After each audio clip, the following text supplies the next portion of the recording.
Maglilimang taon nang may problema sa pandinig si Jomar. Dahil sa aksidente sa motor, halos mabingi ang kanyang kanang tenga. Sobrang hirap, siyempre. Hindi ka masyado nakakarinig, gano'n. Minsan, tanong ng tanong, okay, mga 3 times before mo siya maano, o 2 times, gano'n.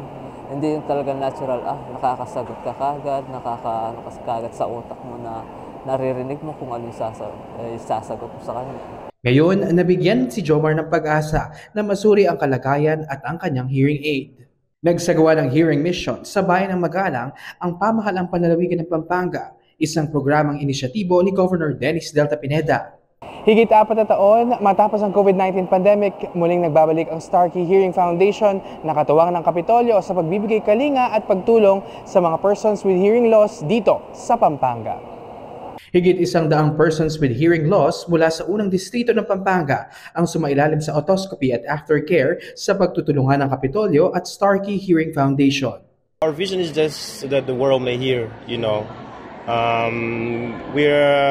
before the pandemic, we had our sustainable programs in 70 countries, and the Philippines is one of the most or more active places where we had our program. And we just wanted to come back, and we wanted to make it even more sustainable by now giving a more of a formal training through our certification program. So we're just doing it to be able to help the community, because there's so many people that require that kind of services. Libreng nakapagpa-ear check-up ang mga benepisyaryo sa bayan ng Magalang. Maging mga digital hearing aids nila ay natingnan at pinalitan ng mga baterya para patuloy na magamit sa pang-araw-araw.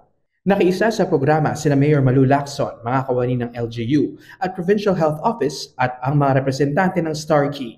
Importante talaga ito, kaya nagpapasalamat tayo kay Governor Dennis at saka kay Nanay sa initiative nilang ito na tuloy-tuloy sustainable. So nag-send tayo ng mga nurses from all the district hospitals. Meron tayong representative ng nurses na nag-undergo ng training. Ang purpose natin doon is kahit nawala yung mga nagtuturo sa kanila, we can do it alone sa province.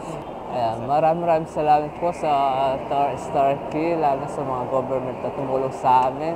Ang dami po natutulungan, nakagaya namin na walang marinig, na konti naririnig. Maraming salamat po sa pagbigay niyo sa amin ng ganitong hearing aid. Nakakatulong po ito sa lahat po ng mga nangangailangan ng hearing aid. Para sa Balita Pampanga, Gerald Glutton.